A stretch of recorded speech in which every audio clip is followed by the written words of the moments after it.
What's going on, guys? My name is Will and welcome to PLC 85. So for everything new with gaming and funny reaction videos, consider to hit that subscribe button and don't forget to hit the notification bell because we post videos every single day. Quick shout out to our 2 new subscribers. As always, we do 2 new subscribers. Shout out 2 new subscribers every single day. Now let's get into the video. Today's video is Young Don the Sauce God. I hate working with this guy. Jesus Christ, we all had him. We all had a boss or a pal or a friend that we hate working with, and I think Young Don will kill this one. We've been reacting to his videos for quite some time, so let's get right into it. And that's when I decided that I hate this dude. You know, if you want to finesse the system, suck up to the bosses, jerk off all day in other departments, and gossip like a teenage girl, fine. But give me my goddamn credit.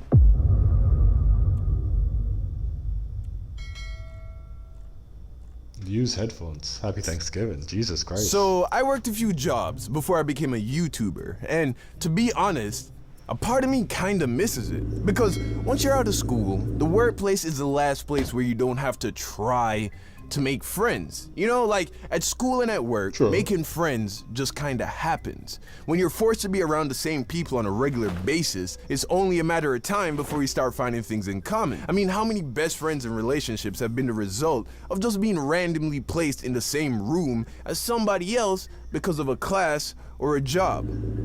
But not everyone you meet at work is cool, right? For every chill, funny, likable person you meet at work, there's gonna be someone else that just knows how to get under your skin. Well, today, I'm gonna be telling you a story about a coworker who I really grew to dislike. So, a lot of you know that technically my first real job was working for McDonald's back in Broward, Florida, my junior year of high school. But it didn't take me more than a couple months to get fired, so I don't really count as my first real job. To me, my first real job was when I worked for Dick's Sporting Goods. Shortly after moving to California, right after I graduated high school, I realized that I needed a job. And I just started dating a girl whose big sister was an assistant manager at the Dick's Sporting Goods. So my girl pulls some strings, and within a couple of weeks of applying, I get the job. So I show up for my first day of work, I meet a store manager, cool dude, he gives me the rundown, and then he shows me around the team sports department, which was the department that I was gonna be working in. And that's when I met Mark, the supervisor of the team sports department. And Mark was a kind of person I had never met before. He was like a TV character, you know? Like, his personality was like a guy straight out of a sitcom. Also, didn't help, he looked just like Jonah Hill, bro, I swear. Anyway, I liked Mark when I met him, personally.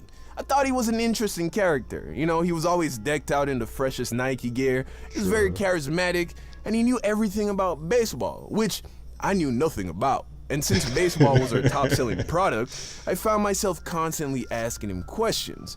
And he was always very nice and patient with me, so I was rocking with him. One day, I walked to the back of the store, you know, the behind-the-scenes part.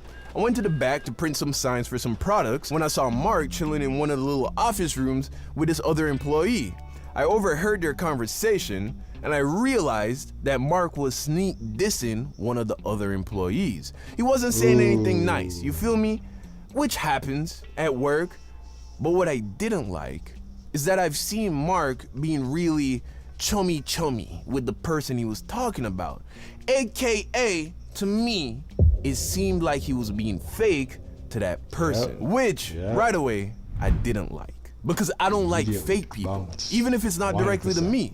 Because if I see you being fake to someone else, how am I gonna know if you're being real with me? You could be the most rude, offensive, insensitive person. I'd rather hang out with that guy because at least I know he's honest. But if I think you might be fake, I'ma keep my distance. So I started to do that. But I still liked Mark as a coworker. I just knew right then and there that we were never gonna hang out outside of work. But that's fine, as long as he continued to do his job and continue to be a reliable supervisor. Well, then you know, who and what he chooses to talk about with other people, well, that's not my business. So, I wanted to be a great employee. That's just who I am, right? I'm competitive, and anything I do, I try to do really well. So anything that was asked of me, I tried to do at a high level and with a great attitude. And I don't think it took long for Mark to recognize that. Because in a matter of days of working there, Mark had me running around the store doing everything, right? Cleaning the bathroom, moving heavy equipment, organizing the back room, fixing apparel, any and everything. And at the time, I didn't think anything was wrong with it. You know, I was a new guy. I had to earn my stripes and I was getting paid by the hour. So I did what Mark do. But the longer I worked there, the more I started to notice that Mark wasn't around his department very much. He spent a lot of time in the back office, chopping it up with the store manager. That, or he was in the golf department playing on the golf simulator. And after a while, I realized that this dude was just offloading all his work onto his subordinates. Eventually, other employees started to let me know that this is just what he does. So one night, I'm closing the store after a very busy day, and my department was in shambles, right? And when you're closing, you're supposed to leave it looking close to perfect for when the store opens in the morning. Opens up. But that day, Mark had the midday shift. But because he was busy jerking off in the other departments, he ain't helped me clean.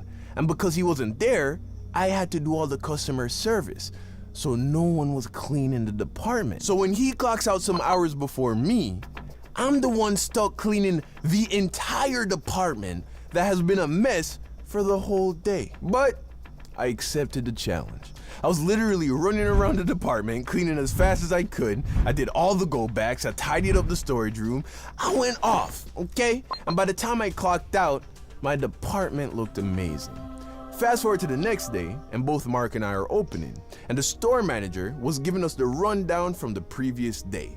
And apparently, my department made a ton of money, right? Way over projection. So of course, he's complimenting Mark on doing a great job and still managing to keep the department clean so that I had a easy close.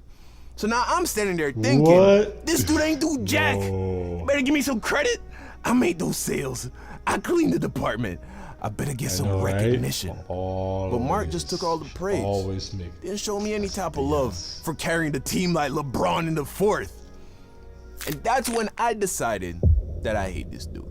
You know, if you want to finesse the system, suck up to the bosses, jerk off all day in other departments, and gossip like a teenage girl, fine.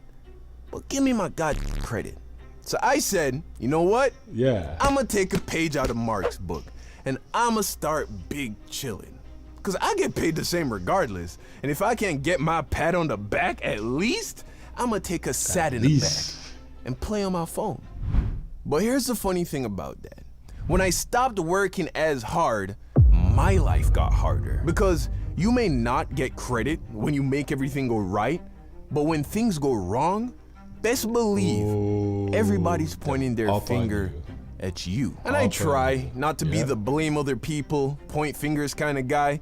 So I wasn't about to start complaining to the store manager about Mark, especially since I knew that Mark had spent the last year greasing this dude up. So after I realized that not working hard on the clock wasn't getting me the sense of justice that I wanted, I went back to working hard, but this time for me. You know, I didn't care if I wasn't gonna get the credit. I still wanted it, but if I didn't get it, whatever. Mark continued being Mark, and that's how things went for a while. And Eventually things I thought catch that's up how like things karma, were gonna no? stay.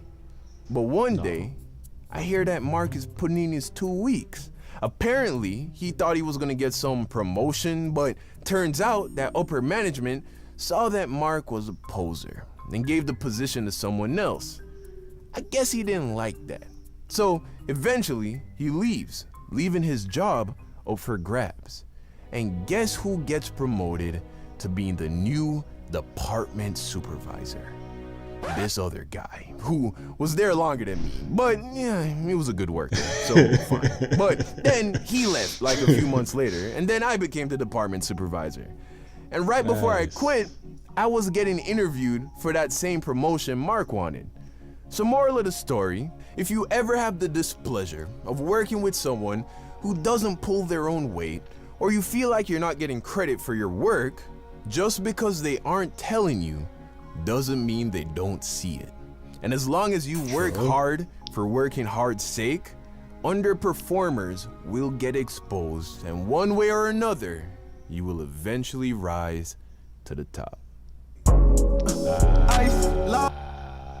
like that one. I like that one. So true. So true. I have many stories that I can share that's similar like that. But I remember my first job. I was a kid, probably, I don't know, between 7 to 15. I don't remember. And I used to walk. I was a big fan of Nintendo. I'm still am a big fan of Nintendo.